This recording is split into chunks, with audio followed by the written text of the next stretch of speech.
à tous. Alors, comme on peut le voir, on a repris la route. Au revoir la Belgique et bonjour la France. Alors, on va passer par le pont de Tancarville qu'on voit là. Alors, il faut savoir que ce pont est payant, le passage est payant. Donc, tout dépend dans quelle classe de véhicule vous vous trouvez. Donc, le tarif varie.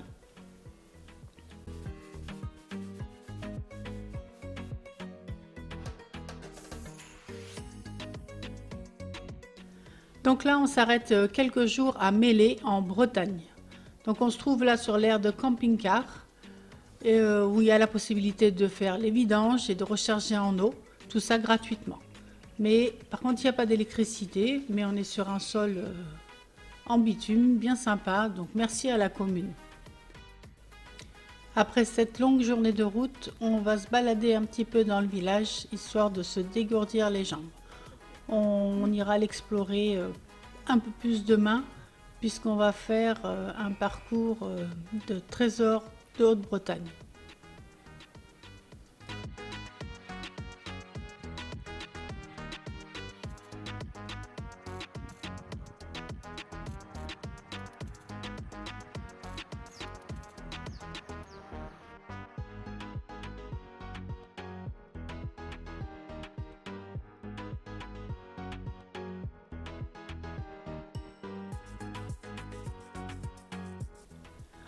Alors, on a passé une nuit on ne peut plus calme, c'était génial.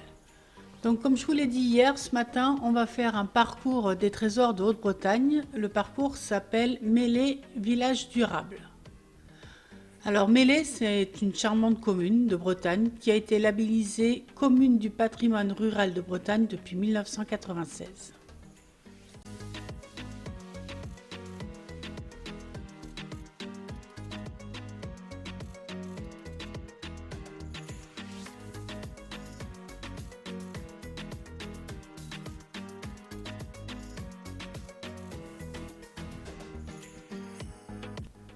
Depuis plus de 30 ans, Mélé a su mettre en valeur son patrimoine bâti et naturel en s'orientant vers le développement durable et la revitalisation de son bourg.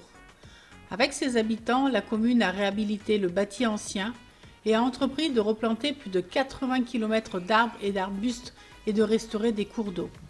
Plusieurs panneaux d'information jalonnent ce circuit et vous livrent les clés de la lecture de ce riche patrimoine.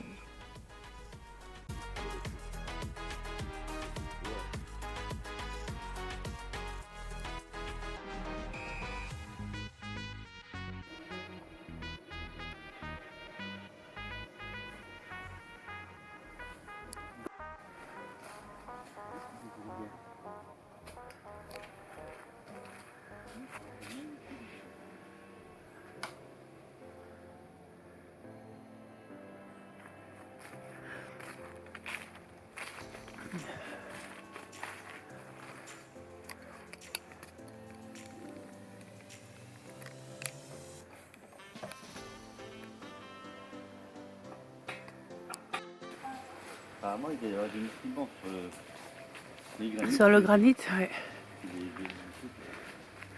C'est dingue. Ouais, elle a poussé par-dessus la pierre, quoi.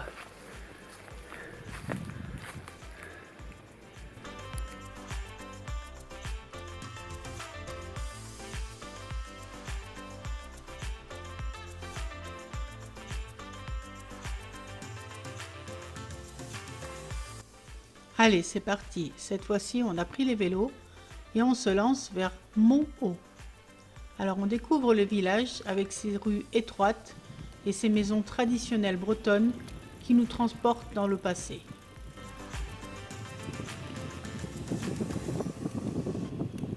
Alors là, on commence à apercevoir l'église du village. C'est l'église Saint-Pierre. C'est un véritable joyau architectural qui domine le paysage. Franchement, moi, j'adore le clocher ouvragé. Ah ouais. Alors là, on a poursuivi notre balade à vélo et on se rend au but de Mont-Haut où le granit règne en maître. Préparez-vous pour un paysage époustouflant. Au sommet, on est récompensé par un panorama à couper le souffle. Les rochers, les arbres et la vue, tout est là pour vous éblouir. On admire ces boules de granit, certaines sont intactes, d'autres sont fendues, elles ont des histoires à raconter. Et le boisement qui nous entoure, c'est un véritable paradis pour les amoureux de la nature. Des châtaigniers, des chênes, des sapins de Douglas, tout est là pour découvrir la richesse de la région. On prend un moment pour s'imprégner de l'atmosphère de ce lieu. La région est pleine de secrets et de trésors, et on compte bien les découvrir.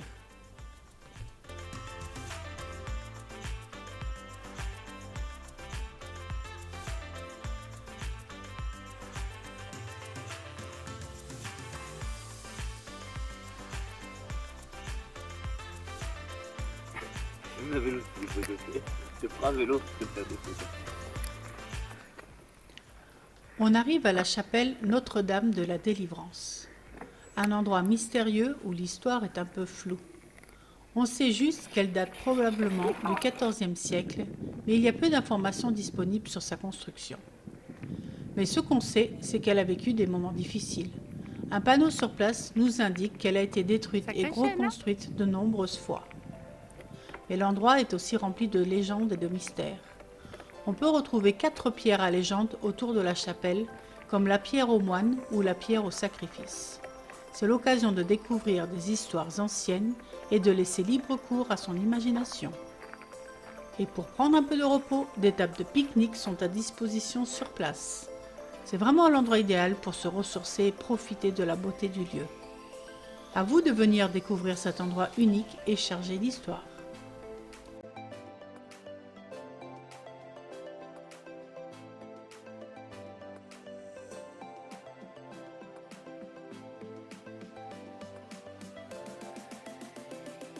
Oui, je filme. Non, c'est pas la photo. Il y a plein de revue, plein de dessins dedans. Ouais.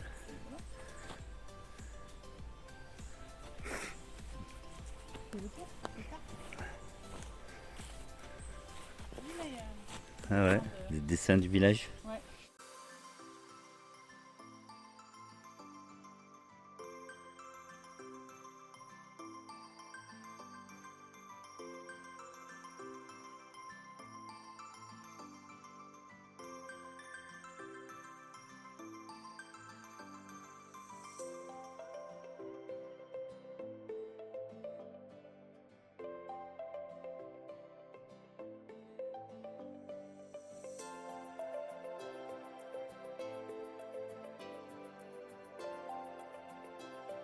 Et voilà, nos coups de pédale nous amènent cette fois-ci à Louvigné du désert. Louvigné du désert est situé sur la chaîne Cadomienne qui a vu le jour il y a 600 millions d'années. La commune tire sa force de son sol granitique. Vous l'aurez deviné, sa devise est « dur comme roc ». Louvigné du désert, c'est un peu la capitale du granit. Et pour cause, l'exploitation du granit représente encore aujourd'hui une grande part de son activité économique. Ici, les carriers sont les rois. Ils extraient et travaillent le granit qui est une ressource précieuse pour la commune. Un travail de précision qui demande de la patience et de la passion. La ville de Louvigné du désert, c'est un peu comme un cœur qui bat au rythme de l'exploitation du granit. Une tradition qui se perpétue et qui donne vie à la région.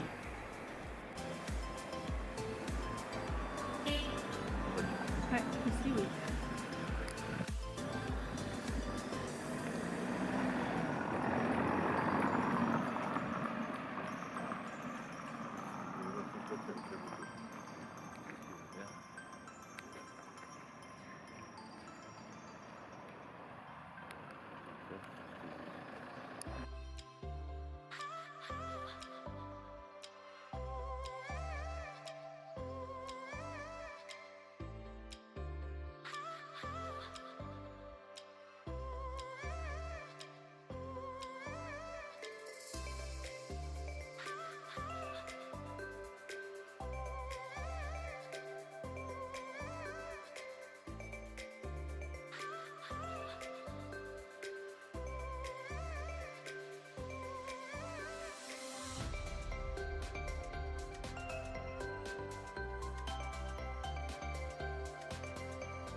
L'église Saint-Martin, la cathédrale du Nord comme on l'appelle ici.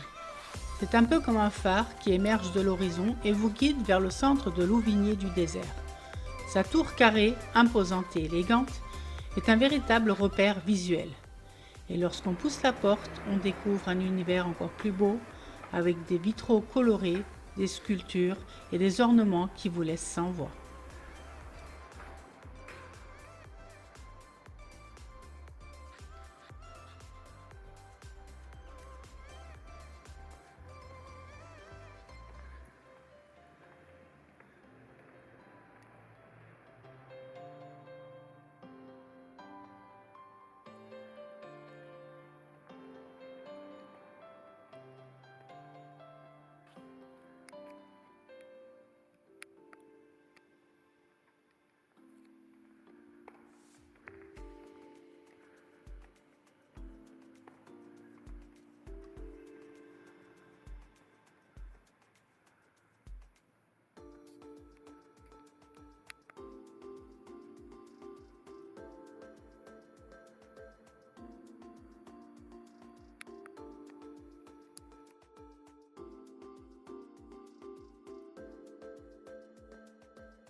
Saint-Georges de Rintembeau. Nous avons eu le plaisir de visiter ce charmant village breton situé dans le nord-est de l'île-et-Vilaine. Saint-Georges offre une expérience authentique de la Bretagne rurale avec son église paroissiale du XIXe siècle, ses anciens manoirs et ses réserves naturelles. En 1999, Saint-Georges a été labellisé Commune du patrimoine rural de Bretagne. C'est un label qui l'engage à restaurer et à mettre en valeur son patrimoine bâti. C'est un village à découvrir pour son charme et sa beauté naturelle. Rue Berrière, puis remonter jusqu'à la rue Maréchal Leclerc. Là où tu regardes, si on ne peut pas passer par le parc,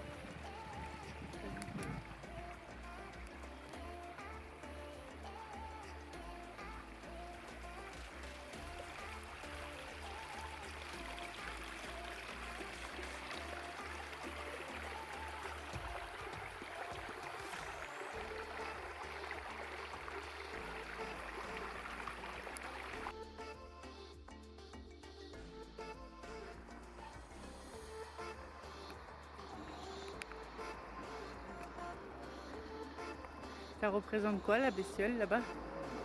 Un moustique? ouais. Mais non, même pas. C'est des pattes. Tu me connais?